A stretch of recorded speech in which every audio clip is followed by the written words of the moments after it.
오늘 본문의 말씀을 통해서 우리가 함께 마나임의 하나님이라는 주제로 은혜 나누기 원합니다. 예. 야곱이 고향을 떠난 지 20여 년 만에 이제 고향으로 향하고 있습니다. 잠시 방문하는 길이 아니라 이제 고향에서 살기 위하여서 하나님의 언약을 바라보고 나아가는 길입니다. 처음 고향을 떠날 때에도 아마 긴장과 두려움 그리고 외로움이 엄습했겠죠. 그러나 혼자 가는 길입니다. 혼자 잘 견디고 이기면 될 수 있는 길이었겠죠. 그런데 이제는 딸린 가족만 16명입니다. 10대 미만의 어린 아이들이 12명이고 아내와 첩이 4명입니다. 여러 종들과 수백의 동물 떼를 이루어서 떠나는 여정입니다. 이렇게 대가족이 무려 720km 가까이 되는 길을 걸어갑니다. 대중교통이 있는 것도 아니지요. 몇 달을 걸어야 가는 길일 수 있습니다. 낙타를 타며 두 발로 걷고 짐승을 몰아서 떠나는 이 여정이 얼마나 고된 시간이었을까요? 대가족을 이끌고 고향으로 돌아간다는 이 결정 자체도 참 대단한 결정입니다. 상상이 되지 않는 일입니다. 중간에 얼마나 많은 도적들, 반대자들이 기다리고 있을지 알 수 없는 일입니다. 특히 고향으로 돌아가면 야곱을 환영하는 것보다 야곱의 생애에서 피할 수 없는 그 운명이 기다리고 있지 않습니까? 자신이 거짓과 속임으로 원수지간이 되었습니다. 자기를 죽이려고 기다리는 에서의 만남입니다. 야곱의 인생은 아마도 성도들의 신앙생활과 매우 흡사하지 않나 하는 생각을 합니다. 야곱이 고향으로 돌아가는 모습은 신앙적인 측면에서 은혜를 받고 복을 받은 성도가 본향 천국을 바라보고 나아가는 삶과 비슷하다 생각됩니다. 믿음도 생겼고 이제 놀라운 은혜도 많이 받았습니다. 웬만한 것은 인내하면서 열정적으로 주님을 경배하며 살아갈 수 있게 되었죠. 어지간한 어려움은 이제 말씀과 기도로 이겨나갈 수 있을 정도로 영적으로 성장되어 있습니다. 이제 이 정도면 잘하고 있지, 이 정도면 만족할 만해 라고 말할 수 있을 정도예요.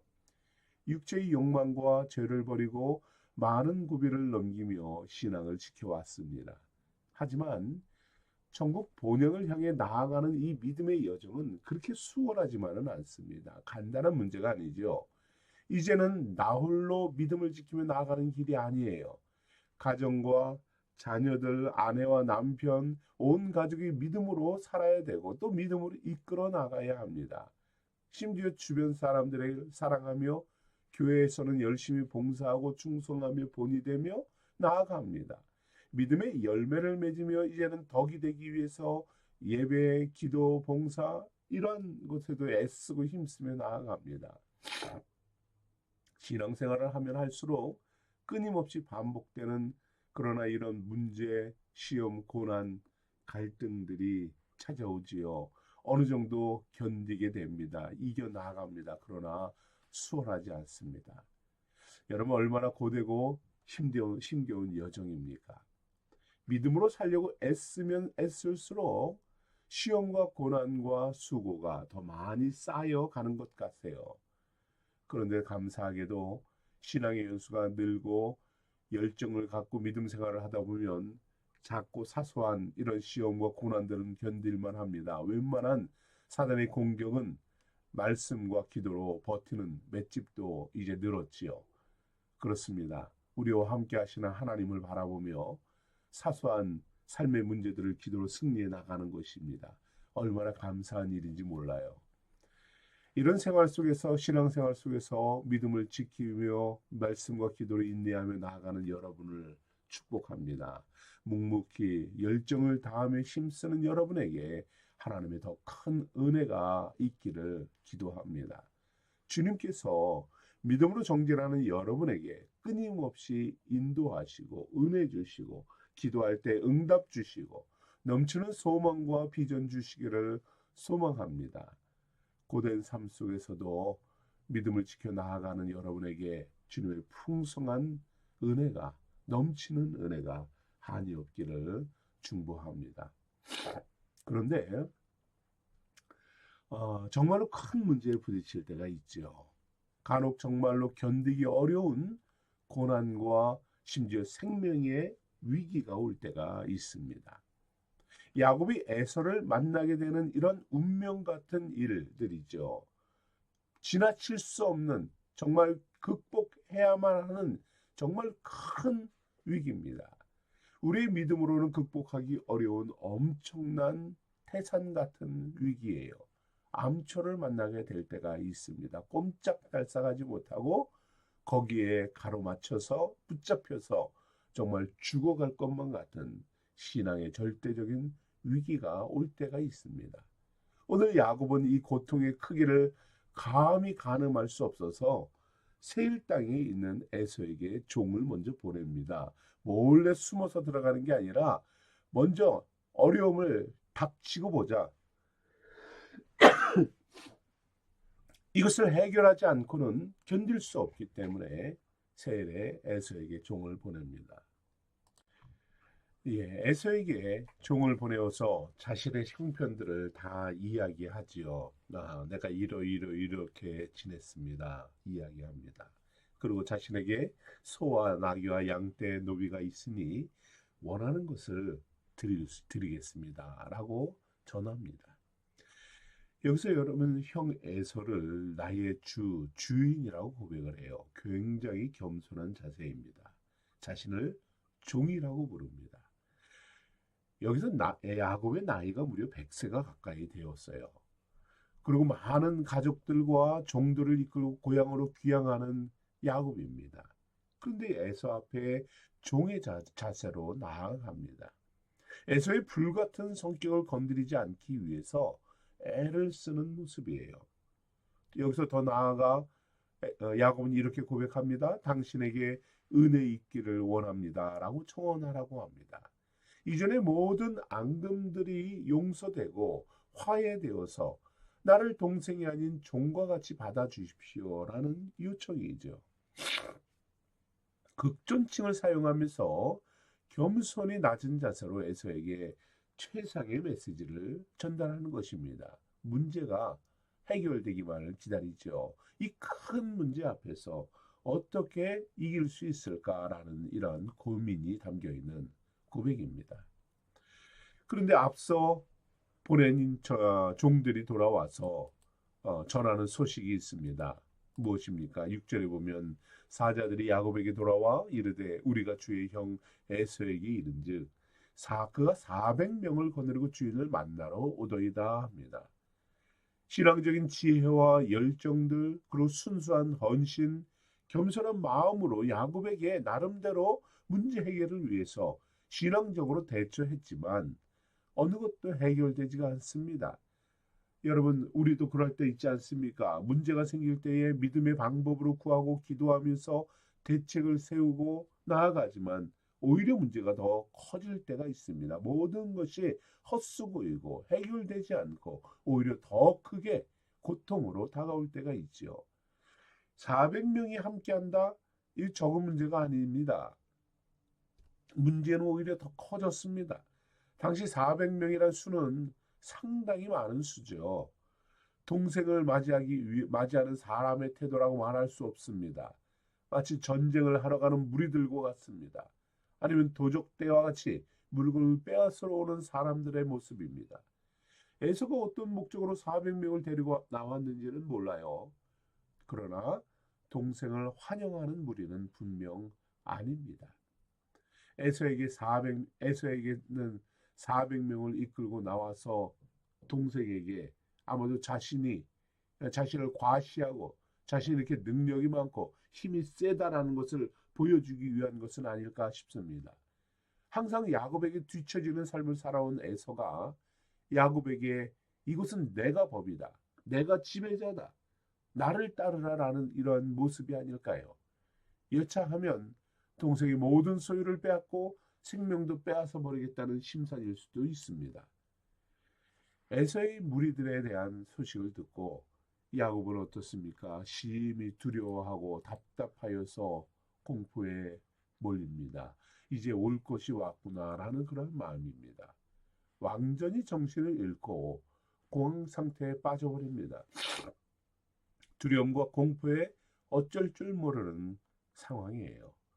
최악의 상황을 예상하면서 가족과 자녀들, 종들을 둘로 나누어서 대책을 강구합니다. 에서는 에서대로, 야곱은 야곱대로 과거의 죄로부터 쌓아놓은 이 앙금들과 인간적인 생각에 사로잡혀서 갈등하고 범민하는 모습을 보게 됩니다. 죄로부터 지배받은 열등감과 우월감에 빠져서 두려움과 공포에 사로잡혀가는 이러한 연약한 인생들의 모습을 보게 돼요. 야곱은 죽음의 공포 앞에서 절망하고 좌절하며 나아갑니다. 그러나 이것은 온전한 신앙의 모습은 아니죠. 악한 자가 주는 시험입니다. 테스트입니다. 공포입니다. 사단은 이렇게 성도들의 신앙의 근간을 흔들어 대려고 고통을 주고 시험을 주고 정말 이길 수 없는 절망스러운 공격으로 다가올 때가 있습니다. 여러분, 어떤 것들이 우리를 그와 같이 밀어넣고 절망케 할까요? 아마도 심각한 건강의 문제들도 그럴 수 있습니다. 살아날 가능성이 전혀 없어 보일 때 죽음으로 나아가는 질병의 문제가 그렇지 않을까요? 또는 자녀들의 문제, 경제적인 문제, 부부간의 문제, 많은 것들이 작고 사소할 수 있어요. 하지만 어떤 때는 이러한 것들이 세상이 무너지는 것처럼 크게 다가올 때가 있지요. 사단은 믿음의 성도들을 시험하며 이처럼 두려움과 공포에 빠지게 합니다. 우리 신앙의 뿌리까지 흔들어 댑니다. 이런 시험과 고통들, 질병들, 절망스러운 상황에서 어느 누가 자신할 수 있겠습니까? 정작 현실적으로 이 문제가 닥치면 야곱처럼 극단의 두려움과 공포에 빠지게 됩니다. 뜨거웠던 열정과 믿음과 인내심은 사라지게 되지요. 여러분, 영적 체험과 은혜도 잊어버리고 기도도 하지 못하게 합니다. 말씀도 묵상하지 못하게 할 정도로 정신을 잃어버리게 됩니다. 이때 성도는 어떻게 해야 할까요? 어떻게 이 시험을 이기고 믿음으로 승리할 수 있을까요? 사랑하는 성도 여러분, 끝까지 주님을 신뢰하시기 바랍니다. 끝까지 낙심하지 말고 인내하시기 바랍니다. 주님을 붙잡으시기 바랍니다. 오늘 야곱처럼 주님을 다시 바라봐야 하는 것입니다. 오늘 야곱은 신실하신 하나님께서 야곱에게 형 에서를 만나기 전에 하나님은 그에게 군대를 보여주십니다. 하나님의 군대를 보여주세요. 앞으로 야곱이 겪게 될 고통과 두려움을 믿음으로 이기도록 에서를 만나기 전에 그에게 하나님의 군대를 보여주시죠. 힘을 주십니다. 하나님의 사자와 군대들을 본 야곱은 그 이름을 마하나임이다라고 2절에서 고백합니다. 마하나임이라는 말은 두 겹으로 둘러싸인 군대다라는 뜻입니다. 숫자가 너무 많아서 함께 이렇게 모여 있는 게 아니라 두 줄로 모여 있다라는 말입니다. 하나님은 야곱을 두 겹으로 쌓아서 보호하신다라는 것입니다. 에서를 만나기 전에 그에게 두려움과 공포가 몰려있는 그 마음 심령에 하나님의 군대를 보내주어서 내가 두 겹으로 너를 보호하마. 안겹이 뚫려도 두 번째가 너를 보호할 것이다. 어느 누구도 이 보호를 뚫을 수 없다.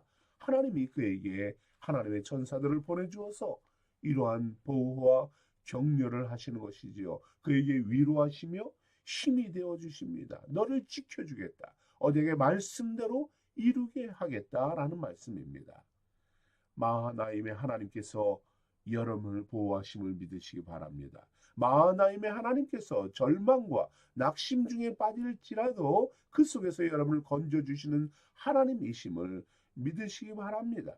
어떠한 사단이 여러분을 시험하고 공격한다 할지라도, 어떠한 문제가 우리 앞에 닥칠지라도, 견딜 수 없는, 이길 수 없는 태산 같은 문제가 닥친다 할지라도 하나님께서 보호하시고 하나님께서 해결해 주시고 이기게 나아가시게 하신다는 사실을 여러분 한치의 의심도 없이 믿으시기 바랍니다. 애서라는 위험과 공포를 제거해 주시는 것이 아니에요. 그가 우리가 기도한다고 해서 사단이 없어지는 것이 아닙니다. 잠깐 물러날 수 있지만 사단의 위협과 공포는 끊임없이 우리를 공격합니다. 이때에 우리는 믿음으로 이기게 하시고 견디게 하시는 것, 내가 너와 함께 한다는 것, 이 마하나임의 하나님을 우리가 바라봐야 하는 것입니다. 사단 자체가 영원히 사라지는 것이 아니라, 문제 자체가 영원히 사라지는 것이 아니라 그 문제 앞에서도 우리가 믿음으로 나아갈 수 있도록 하나님이 지키신다는 이 믿음을 갖고 나아가야 하는 것이에요. 위험과 문제를 만날 때에 좌절하고 절망하고 신앙의 근간이 흔들리지 않도록 여러분을 격려하시고 붙잡아 주시는 하나님, 우리도 그 하나님을 바라봐야 하는 것입니다. 우리도 그 하나님과 동행해야 하는 것입니다. 하나님은 함께 하는데 나는 절망하고 좌절에 무너져 버리면 무슨 소용이 있겠습니까? 내가 그 하나님을 바라봐야 하는 것입니다. 야곱은 마하나임에서 하나님의 군대를 경험합니다. 하지만 에서의 무서운 기세에 순간 흔들리고 두려워하고 좌절합니다. 그럴 수 있습니다. 그러나 그는 다시 일어납니다. 하나님을 부르짖으며 기도합니다. 하나님께서 자신에게 약속하신 언약의 말씀을 하나씩 하나씩 부르짖습니다. 말씀을 의지하고 구원을 요청합니다. 오늘 야곱은 9절에서부터 하나님 앞에 그 어려움과 고난 절망 속에서 부르짖는 기도가 나옵니다. 내게 은혜를 베푸소서, 에서의 손에서 나를 건져내소서, 처자시 죽어가는 것을 어찌 내가 눈을 뜨고 보겠습니까? 겁시 나오니 내게 은혜를 베풀어 언약을 지켜주소서 기도합니다. 야곱은 끝까지 하나님을 붙잡습니다. 하나님의 언약을 하나도 잊지 않고 믿음으로 간구합니다. 하나님이 이렇게 하시기로 하지 않았습니까? 이런 축복을 주시지 않았습니까? 이렇게 해주신다, 인도하신다 하지 않았습니까? 끝까지 기도합니다. 우리도 야곱처럼 기도해야 합니다. 인생 속에서 견디기 어려운 신앙과 고통 중에서 야곱의 이 기도를 배우시기 바랍니다. 구원자 하나님을 찾으십시오. 하나님의 언약과 말씀을 붙잡고 나아갑시다. 기도합시다. 특별히 우리에게 주신 말씀, 여러분에게 주신 말씀이 있다면 그것이 여러분에게 주신 언약입니다. 그것을 강하게 붙잡으십시오. 의뢰 주시는 말씀이 아니라 여러분의 생명을 구하는 말씀이고 여러분의 삶을 지키는 말씀이라 믿고 간구하십시오. 그동안 하나님께서 베푸신 은혜와 깊은 감격을 고백하면서 찬양하면서 감사하면서 다시 나에게 은혜를 부어주십시오. 부르짖으십시오. 또한 하나님께서 우리에게 주신 소원과 비전과 꿈을 향해서 기도하십시오. 하나님이 여러분을 통해서 이루고자 하는 일입니다. 그것은 하나님의 기쁨이며 하나님의 소망입니다. 우리가 믿음으로 서기만 하면 하나님이 이루실 일들입니다. 하나님 나를 위해서 이루소서, 반드시 영광 받으소서. 나는 부족하지만 하나님이 선하게 인도하여서 나를 통하여 당신의 뜻을 이루소서 기도하십시오. 마하나임의 하나님께서 겹겹이 쌓인 하나님의 군대가 여러분을 보호할 것입니다. 믿음으로 인내하며 그 소망을 간구하며 여러분을 지키시는 하나님과 동행하시기를 바랍니다. 고난 중에도 우리의 간절한 소망을 주님께 고백하며 나아갑시다. 그리고 내가 주님 앞에 온전히 믿음으로 살겠노라 결단하며 주의 말씀만을 붙잡고 나아가는 이러한 생수의 성도들이 되기를 축복합니다. 우리 함께 기도하겠습니다.